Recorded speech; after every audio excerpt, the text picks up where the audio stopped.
All right, well, welcome to our discussion of Sukkot. Will the real Sukkot please stand up? We know that most holidays have a particular mitzvah you associate with it. So, Pesach will be the classic. Pesach is matzah. That's what it's all about. There are other mitzvot, but you can't separate it from the matzot. It's even called Chag HaMatzot, a holiday of matzot. The shofar is the association with Rosh Hashanah. There's no question about it. When it comes to Sukkot, we've got two candidates. We've got the Lulav, and we also have the Succah. So I want to understand which one is it? Which one expresses the essential nature of the holiday itself? So let's take a look and try to figure it out. If we ask, is it a holiday of Lulav or a holiday of a Sukkah? Of course, it's called Sukkot, so that's a pretty easy question there. But nonetheless, I'd like to give it a shot. That maybe it's that the Lulav is what it's all about. And what difference does it make if it was a holiday of Sukkot? Is that different than what a holiday of Lulav would mean or represent? So, for instance, I once wrote in a promotional brochure that Sukkot without a Lulav is like a day without sunshine, or Pesach without matzah. So I was trying to encourage people to buy a Lulav, and then later years I reconsidered and I said, "Hey, wait a second, is that true? If Sukkot doesn't have a Lulav, is it not Sukkot? I mean, you still have your Sukkah. If you didn't have matzah on Pesach, that really wouldn't be Pesach. But if you didn't have a Lulav, would that do it? So we're trying to understand, is it true that Sukkot without a Lulav is like a day without sunshine, or Pesach without matzah? Or is Sukkah really the essence of Sukkot? And if it is, then what does it represent? What does it mean? What does this holiday mean? And why are there two different symbols? And are they different at all? Okay. So let's continue. So if we look at the very first time, we've done this for different holidays throughout the holiday season. We want to look at the holidays as they're presented each time. So at Mount Sinai, Parshat Mishpatim, right there, as he's making the ceremony of giving them the Ten Commandments and giving them some of the Mishpatim, some of the early laws, civil laws, and making a covenant about them, he says that there's a Chag HaGatzir, there's a harvest festival, the first fruits, that's Shavuot. We're not talking about that. The Chag HaTzif, B'tzed HaShana, Osbechat Masach HaMinaseh. There's a holiday of ingathering, gathering of the fruits. When you gather your produce, the results of your work from the field. So it says when you gather your fruits. So that very first formulation, is it more of a Sukkah formulation or more of a Lulav formulation? The Chag HaAsif, the holiday of ingathering. Which one do you associate more with the ingathering festival? The Lulav or the Sukkah? I'll open that up for answers. What do you think? If it's a holiday of Asif, of a harvest, of gathering stuff, produce, whatever it is, which one do you associate more with that? The Lulav or the Sukkah, and why? I would say Lulav because it's a plant, like a gathering of plants. Good. How can you make an argument for the Schach, for the Sukkah? Because it's covered with a plant. Right. So it can sort of go either way. So it's not clear. It doesn't, in the very first presentation of Sukkot, it doesn't call it Sukkot. So it calls it the holiday of gathering, which we'll see later. Say Rabbi points out that Aristotle pointed out that there were always holidays of gathering. The Jews didn't have to invent it. In fact, some suggest that's why it says, I think, Kabbalah, someone says that's why it's called the holiday of gathering. You just told me about it. If I said to you, next Tuesday is the holiday of Joel Finkelstein, what do you mean the holiday? You just made it up. I said, no, it's an old holiday. They always had the Joel Finkelstein holiday, or they always had the gathering holiday. So here it's just saying, the pagan holiday harvest gathering? That's one of the gatherings and one of the holidays, and you have to go to God, go to the temple on that day. But in any event, if it's about a harvest, so which one is it about, a Lulav or a Sukkah? And maybe you're arguing it's both. It doesn't make a difference. So let's take a look. For this, we look in Nechemia. Nechemia is one of the only places that discusses somebody actually making Sukkot. And it says that when the Jews were exiled 586 BC, they came back about 100 years later with Nechemia, and they found in the Torah that it says you should have Sukkot. They were so ignorant, they didn't even know that. So, oh, you're supposed to have Sukkot? Great. So they told everybody in all their cities and in Jerusalem, go out to the mountain and bring branches of olives and branches of olive tree, I don't know, and the hadas, that's the hadassim, the myrtle branches, and branches of dates, that's like palm trees, ale eitz avot, and thick branches, maybe that's the myrtle, to make Sukkot just like it says. So the question is this a description of the 4 species? Let's see, 1, 2, 3, 4, 5. I don't know, it's 5 different things. Is this a description of Lulav, or is this a description of Sukkah? And there is an opinion in the Talmud that the schach should be, the covering of the Sukkah should be with the 4 species. And maybe this is how the people at that time were thinking. But again, there's sort of an ambiguity. Which one is it? If it's a time to gather different stuff together, then what is it? Of course, if you want to have a holiday of gathering, the question is, how do you celebrate it? If I was having a holiday of gathering, I was a grape farmer. So I'm not sure I want to celebrate with grapes. I mean, on Shavuos, I might do that. I might bring the first grapes after Shavuos or sometime around then to the temple. But generally, I don't want to decorate my house with grapes. I want to eat the grapes. I want to sell the grapes. So a lulav is interesting because it's sort of a celebration of the harvest, but you're not really giving up on any of the harvest. I mean, and that's not like you really wanted to have that etrog for lunch. I don't know, maybe once upon a time it was more edible. Talmud talks about people eating it after the holiday. But still, it's not particularly, it's beautiful on the outside, but I'm not sure it's so delectable on the inside. So, and also the schach, I'm not sure I want to hang pomegranates from my sukkah. I like pomegranates. I love pomegranates. I want to eat them. I want to drink the juice. I don't want to hang them and ruin them up sitting in the sun for 7 days. So it's an interesting question of what do you put up there? And what does it mean? How do you celebrate a harvest festival? Do you celebrate more with the schach, with just random leaves? People have wreaths. Sometimes they put up celebrating, I think, some kind of harvest. I have no idea.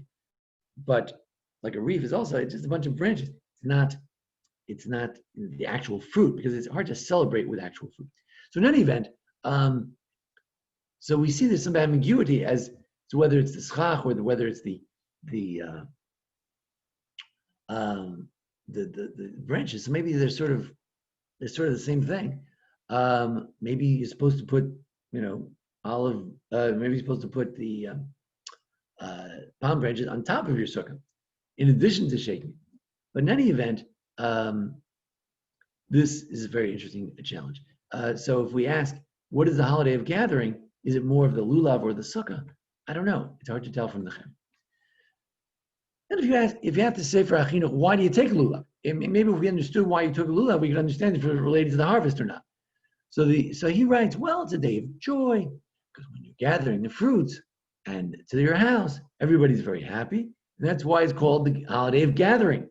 So the Sefer Achinuch, who explains the 613 mitzvot, in explaining the lulav, says it's related to the Chag HaAsif. He answers our question. We wondered in this verse in Exodus 23, Chag HaAsif, the holiday of gathering, is that related to a lulav or a sukkah? There is the Sefer Achinuch. He says it relates to the lulav. So that's very interesting. And I have to check the Sefer Achinuch regarding the sukkah and what he said there. And we'll do that after the class. Then we turn to the most important section, and that is the Leviticus 23. If you want to know anything about any Jewish holidays, you have to look at Leviticus 23. That's where all the holidays are listed, from Shabbat to Pesach, Shavuos, and Sukkot, and Rosh Hashanah, Yom Kippur. It's all there.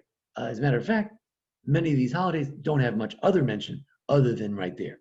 You have the list of sacrifices, and in Numbers 28, in Parshat Pinchas, and that gives you another list of holidays, but it's just mostly sacrifices, not so much about the holiday today. So Leviticus 23 is really the go-to place. So it says something very weird. It says, speak to the Jews, and on the 15th day of the 7th month, that's Nisan, Iyar, Sivan, Tammuz, Av, Elul, Tishrei. So it's the 7th month. On the 15th day of this holiday, whatever that means, there's a Chag of Sukkot for 7 days to God. First day is a holy invocation. Doesn't do any work, certain type of work. 7 days you should bring offerings. On the 8th day is also a holy day, and you should bring sacrifices. It's a gathering. Don't do any work. These are the holidays. That's it. It listed Shabbat, Pesach, Shavuos, Rosh Hashanah, Yom Kippur, Sukkot. That's it. Those are the holidays for the sacrifices. Okay? So what did it not mention? Right?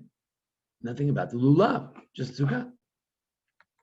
But then there's the next verse. And by the way, but on the 15th day, when you gather the fruits, notice when you gather the fruits, you should make the produce, you should make a holiday for God, 7 days. First day is a Shabbaton, last day is a Shabbaton. It's a Shabbaton meaning it's some kind of a holiday.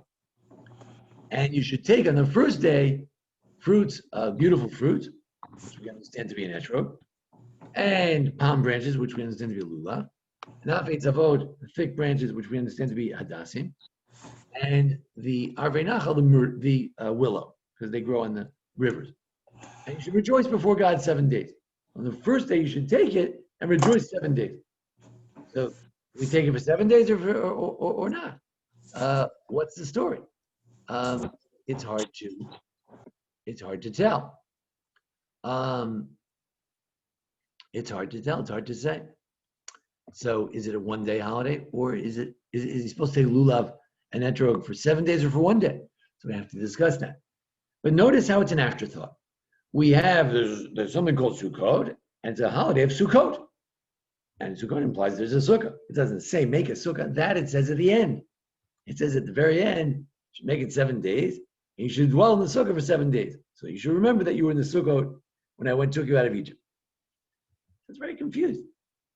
Verse it says the holiday of Sukkot. What do you do on Sukkot? It doesn't say. Then it says, oh, by the way, but when you have the gathering, you should have a holiday, and you should take lulav when? On the first day, but you should rejoice for 7 days. You should rejoice with lulav or just rejoice in general? It doesn't say. And then it says, you should make a holiday for 7 days, and you should sit in the Sukkah. So it's like Sukkot, lulav, Sukkah. So you should remember that God put you in Sukkot when you went out of Egypt, whatever that means. So here the lulav seems to come as an afterthought. It's not. It's sandwiched in the middle of a discussion of Sukkot, and it comes. But should also have a lulav. So it's very strange. Lulav seems to be secondary. If we had to vote now, we would say lulav is secondary. The Sukkah is the main thing. And excuse me, it mentions the new fruit, and so I wonder this time of year what is the new fruit? No. It doesn't say new fruit. It says the special fruit, the beautiful fruit. Oh, so that could be like raspberries or anything. No. The rabbis interpret that there's only one meaning to the beautiful fruit, and that is a lulav, an etrog, the etrog. The rabbis insist on that the Rambam claims that this is a Perushi Moshe Rabbeinu, that obviously this verse was here since Moses, and someone must have asked him, what fruit is it? And his answer was etrog. So that's what we believe. So it's not just any nice fruit. No.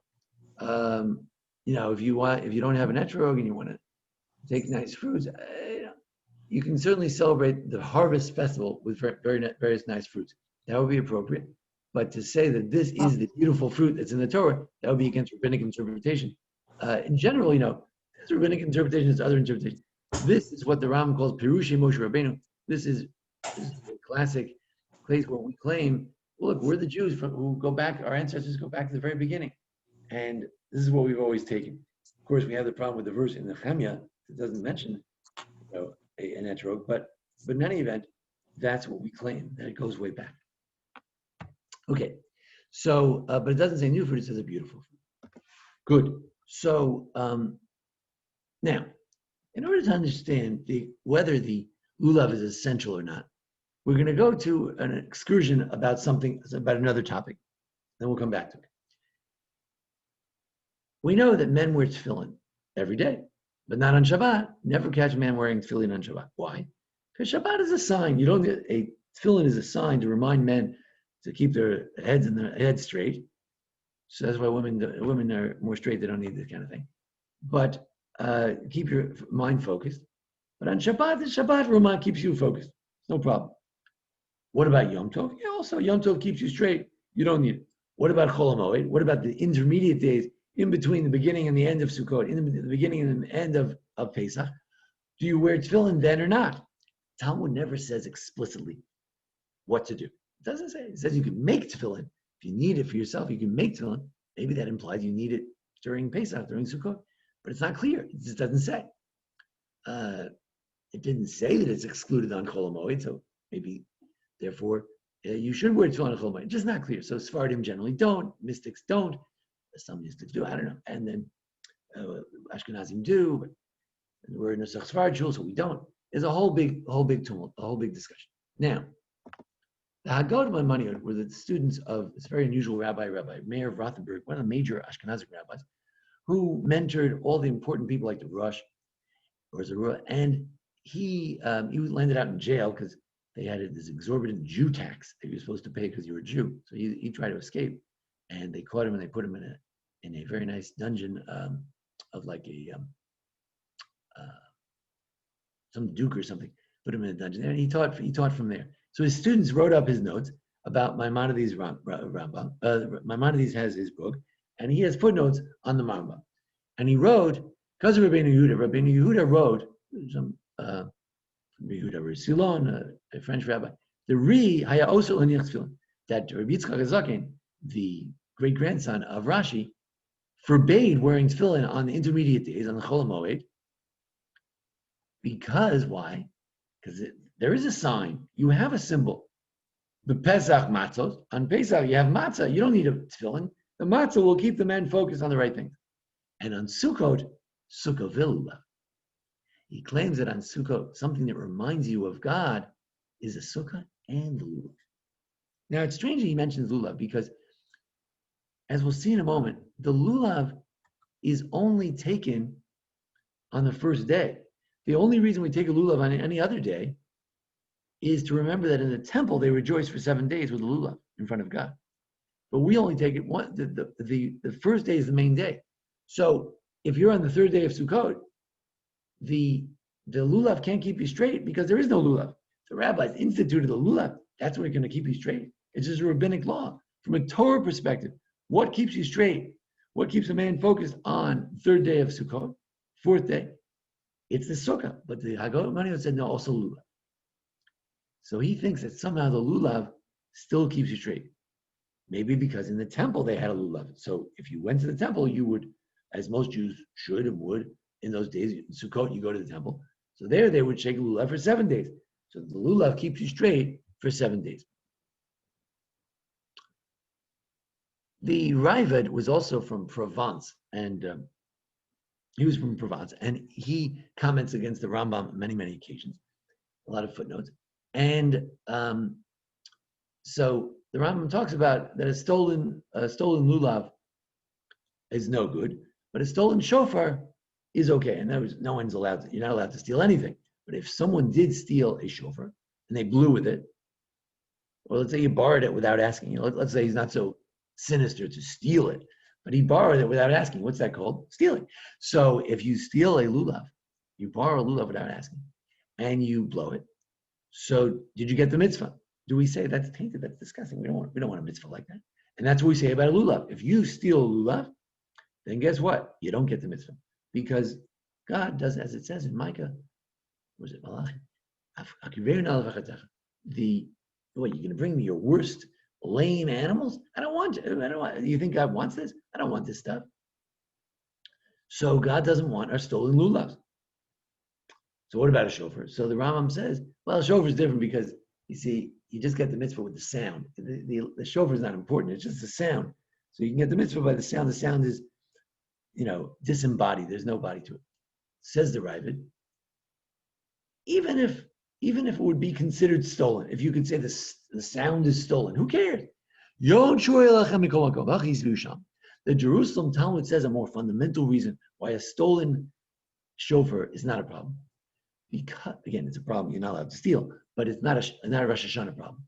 Because the Torah says it should be a day of blast. No matter what, it has to be a day of blast. If it's not a day of blast, it ain't Rosh Hashanah. You gotta have a day of blast. If it's not a day of blast, it's not Rosh Hashanah. The idea of Rosh Hashanah, the name of Rosh Hashanah, is a day of blast. So you must have it. Even if it's stolen, it's still a day of blast. No matter what. So that's like a fundamental thing. But what about a Lulav? Do we say that it's a day? Is that what it's called? Is it called Chag HaLulav? It's the holiday of Lulav? I don't know that you have to have a Lulav. Maybe a day without a day of Sukkot without a Lulav is not like a day without sunshine. It's still Sukkot, even without a Lulav. And thanks to my son Tani for this one, Rabbi Yonasan of Lunil. Yonasan of Lunil is a wonderful rabbi from Provence and Lunil, and he was a very big fan of the Rambam when some people were criticizing him. Anyway, he's one of the great scholars on the Talmud, and we didn't always have his writings. Now we have more of his writings. Anyway, he comments on the Megillah. On Megillah, they're talking about Megillah. That if Purim falls on Friday, so then if you live in a small town, you can't get there on Friday, so you hear the Megillah on Thursday, and if it falls on Shabbat, then also you should read it on Thursday. If you live in a small town. So he says, wait a second. Why is it that when it comes to some of the small towns and the big towns, we help you, if it falls on Shabbos, we make a special institution so you could read it on a different time. On a shofar and a lulav, when it falls on Shabbos, we say tough luck. This year, on Shabbat, Rosh Hashanah, we said tough luck, can't blow the shofar. Well, on Sukkot, this coming Shabbat, we're not going to take lulav. But that's the main day. I just said the first day is the main day. It says in the Torah, you should take for yourself on the first day. Leviticus 23. You should take for yourself on the first day. So how could you cancel it? Why don't they do something about it? They got to do something. You can't not have a lulav and a shofar. What's going on? So he says, look, the answer is, look, when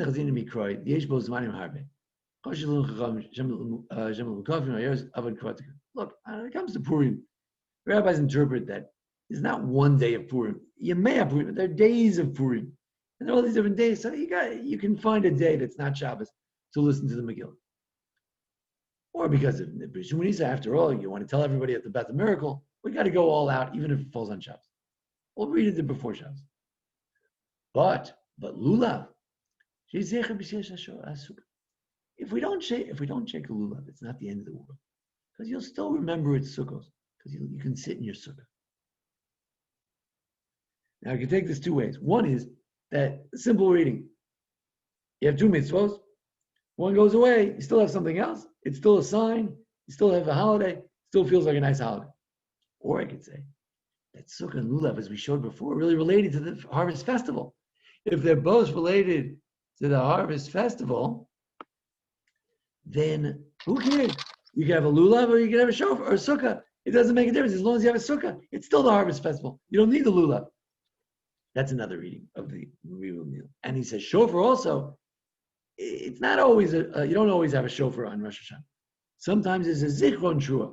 Sometimes you just talk about shofar, like on Shabbos. So you can get away with a Rosh Hashanah without shofar. A Rosh Hashanah without shofar is not like a day without sunshine. It's a remembrance of shofar. There's something in the Torah called a remembrance. But if you don't have a lulav, you can still have Sukkot.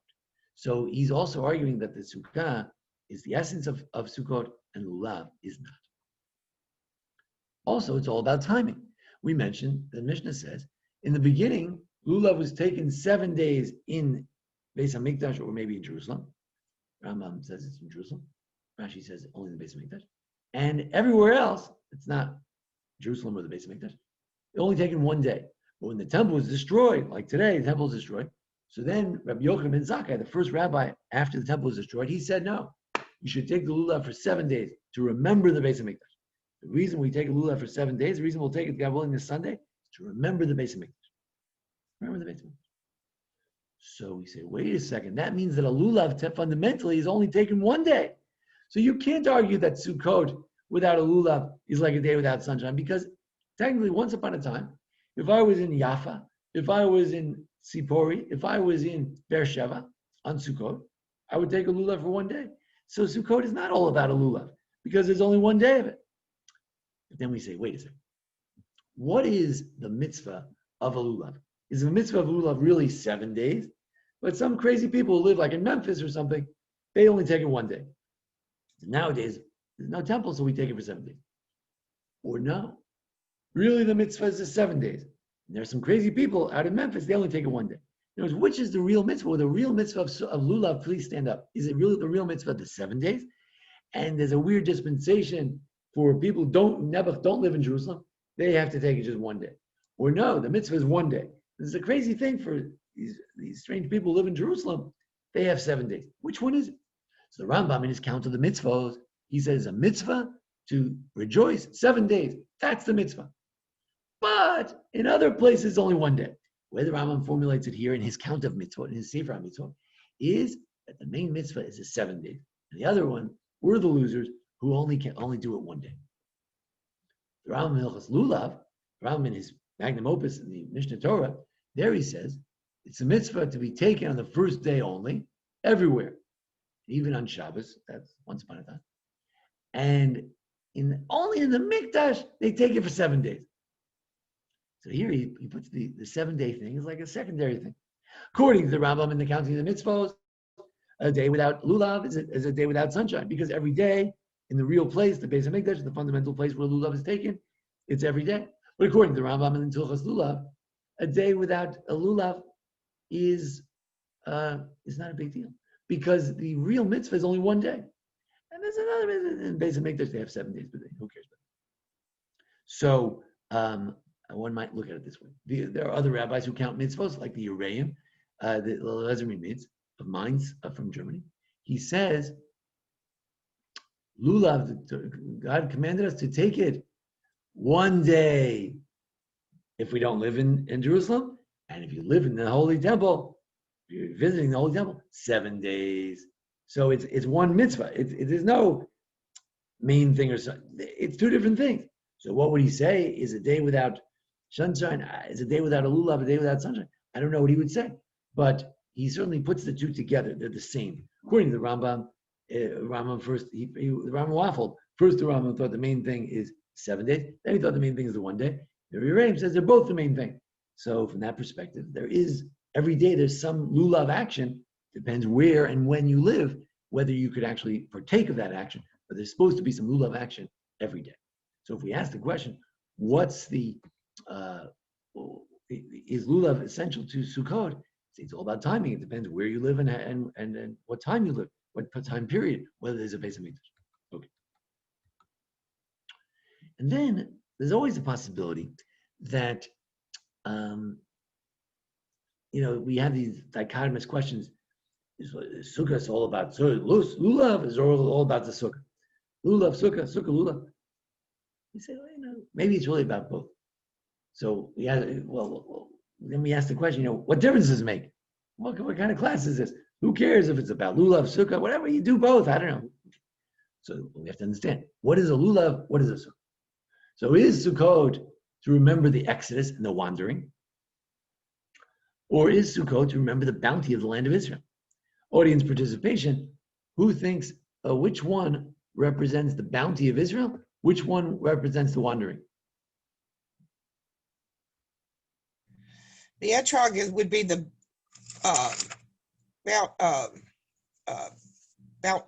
bounty, right? Right.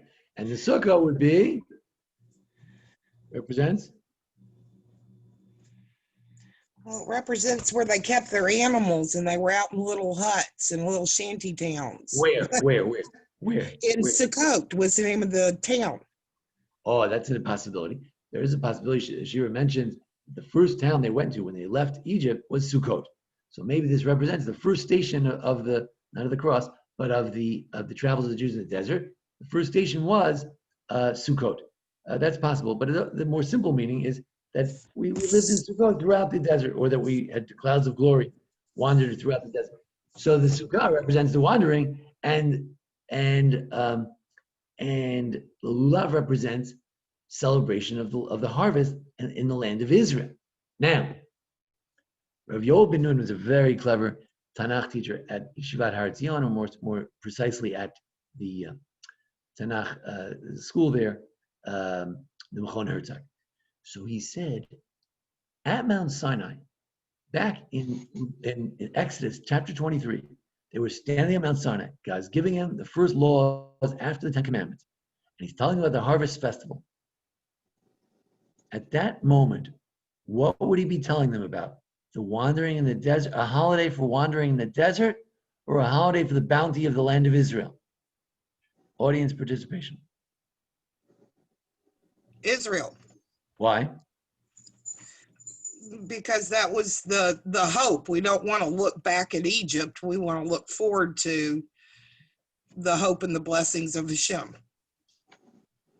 You're getting there. There's another reason it could not have talked about, Sukkot could not have represented the wanderings when they were standing at Mount Sinai. Why not? They hadn't wandered yet? Right. Now, they had gone for 50 days, right? Yeah. They had gone, and if it simply represents, if being in the desert simply represents that the Jews were guarded by the divine clouds when they left Egypt, that could be right away. But it's more likely that he's telling them, look, you're going to Israel. You're gonna have Pesach, Shavuos, and Sukkot, and remember to visit God 3 times a year, and come to the temple and show up and give thanks for your bounty. So in Exodus, it could be we were talking more about, it was more of a Lulav kind of holiday. Could it be a prophecy? Sorry? It's a good question. Ask it again. Could it have been a prophecy that we would have been wandering for a long time? The only thing is, if it said sit in Sukkot, it's one thing, but notice the first time it describes the holiday, it doesn't call it Sukkot. It just calls it a holiday of gathering. So we don't need to say that, right? If it said holiday of Sukkot, so we'd say, well, but they weren't in a Sukkah yet. Well, they were. When they went out of Egypt, they had the clouds of glory. They had to build something to live in, so they probably were in temporary Sukkot. Or as Suzanne mentioned, they temporarily camped out in the city of Sukkot in Egypt. So that was the first stop after they got out of Egypt. So, we could have explained it, but it didn't mention Sukkot. It mentioned just a harvest. And in fact, there was no point of talking. The whole focus was, you're going to go to Israel and you're going to conquer the land, and you're going to come to Jerusalem to gather together and remain one united nation under God 3 times a year, Pesach, Shavuos, and Succoth, and you'll celebrate the harvest at that time. So the Lulav, let's see. So the Lulav is more of the bounty thing. We thought of the Lulav as sort of an afterthought. Well, maybe the Lulav is actually the fundamental thing. That was the original idea of as a harvest festival. But the Sukkah is more of the afterthought. The Sukkah is actually the one that's the wandering thing. So this is a new idea from Yoel Ben Nun. I don't know if I got it exactly right. I didn't have to look more carefully at what Rabbi Ben Nun wrote, but based on what the suggestion he made, one might suggest that the Lulav is more fundamental, because the Lulav is the original idea of more of a harvest festival, and the Sukkah is an afterthought that comes later. In other words, it's an evolution within the Torah. We do find this. You're right, Diana, 100%, that God knows everything. So there's no question. But sometimes he does formulate the laws as you are. He doesn't say to you, oh, sit in a sukkah. Well, wink, wink. You're going to end up wandering for a long time, so you better start celebrating now. That wouldn't be appropriate. He talks to them as if, oh, you're going to Israel. Let's have a harvest festival when you go to Israel, right? And it turns out, oh, surprise, surprise, the Jews had a sin. And then God says, oh, we're going to commemorate the wandering. But, and again, we're not sure, is it the wandering, or is it just the fact that they went out of Egypt and they were protected by divine clouds? But sometimes there's an evolution. For instance, Shabbat. My distant cousin, Elchanan Adler, and other people have spoken about the idea that Shabbat evolves. First, there's the things that are told to us at Mara when they got the man, and how we had to prepare things before Shabbat. Then you have later on mentions the fire. So some holidays are presented in sort of evolutionary fashion. Sometimes you have such a thing. It's a slightly radical idea, but it's somewhat clear in the Torah that some laws are presented differently as you go along. So in any event, so yeah, there's Diana, but you're correct to notice a radical element within this idea, and perhaps it's a dangerous idea, perhaps not a good idea, but take it for what it is. But it's interesting to note, forget about the historical, Yovanun's more nuanced idea. Which one's about wandering, which one's about Israel? Notice the wandering one is the Sukkah. If we go back to Leviticus for a second, what did we say? We said, when you gather the land, then you take the Lulav. Now, clearly the Lulav is more land of Israel oriented. He says, this year, you can have Sukkot. You're not you're in the desert. But when you gather the fruits of Israel, you take Lulav. So Lulav is more of an Israel kind of a thing, and the other is not. The Sukkah is more of a desert kind of an experience. So now if you say that Sukkot is the main thing, that means that it's fundamentally, and that Lulav is not, then you're saying it's fundamentally not a harvest festival. It's mostly a wandering in the desert thing. However, we must remember that, and I think somehow it didn't make it into my sheet here, but we must remember that the Talmud says that that you know how you make a sukkah? Psola dagan v'yakim. You take the leftover stuff from the Beis Hamikdash, and with that, you take the leftover stuff from your harvest that you don't need, like straw, and you throw it on top of the sukkah. So the rabbis interpret that the sukkah also represents the harvest, because you use the harvest to put on top of the sukkah. And Nechemia said the same thing. The people in the time of Nechemia took the harvest stuff and they made a sukkah with it. So there may be, again, a mixing together of these two things. Okay. The Sefer HaBatim, every week we've been looking at the Sefer HaBatim. My sons, Sharon and Tanya, have introduced me to it. It's a book of the 613 mitzvot, and he explains each mitzvah. He says a lot to say about this, which, by the way, he thought it was a very appropriate season to have Sukkot. Other people thought Sukkot should have been to make a sukkah in the spring, not in the fall. But he thought it was a wonderful time to sit in your sukkah. I know it's too hot in the summer, so it's a good time to sit in your sukkah. But anyway, he says as follows. He says, the main idea of Sukkah is to remember the bad times during the good times. You want to thank God more, you'll thank God more, and you'll be more humbled. You remember the bad times. And you'll eat matzah and maror on Pesach to remember how bitter it was, and that you went out of your house to dwell in the Sukkot, and there were a difficult time in the desert, it was painful. To remember how it used to be. Right? This is not the idea how wonderful it was in the desert. No, this is how miserable it was in the desert. And now God has brought us to live in homes that are decorated and a beautiful language, and a beautiful land, and it's a nice fat land. It produces all kinds of fruits with the great kindness of God. So, the Rabbi Luchavi believes that it's all about remembering the bad and how good things are now. So look at that. The Lulav represents how good things are now, and the Sukkah represents how bad things were then. It's very different than some people who say the Sukkah represents the clouds of glory. And we were in the desert, it was wonderful. We had the clouds of glory and divine protection. We could feel the presence of God. Now, maybe we don't feel it, so we have to try to feel it. But he says, no. Now, you know how you feel God? When you have a roof over your head, you know how you feel God? You have a beautiful painting on the wall. That's how you feel. You feel God. You say, God is doing good to me. I have a job. I make a living. That's the presence of God. But Nebuch, the bad old days, when in those days we were in pain and suffering in the desert. Oh, now we feel so much better. Now at least I have a roof over my head. Maybe I don't have a job. Maybe I don't have much money, but at least I have a roof over my head. It's not like the Jews in the desert where they had nothing. We were in much better shape.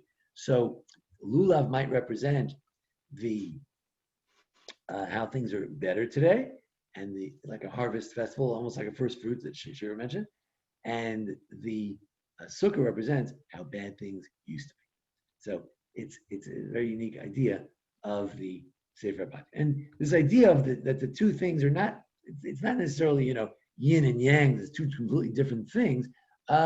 Is represented by Nechemia. Nechemia is saying, look, you make a sukkah with these beautiful fruits. It goes together, and there's an opinion in the Talmud that you use the harvest fruit and the special species that we mentioned, the lulav and etrog, you use that to make a sukkah.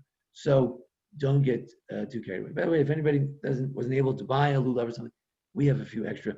We can help you with that. So just come over and contact me. I'll try to get you a lulav. But in any event, this is what I wanted to present. That what is it? Is it a holiday of Lulav or a holiday of Sukkah? And what's the difference? Well, we showed on the one hand that it's very much a holiday of Sukkot. I mean, after all, it's known as the holiday of Sukkot. Lulav is sort of brought as sort of an afterthought.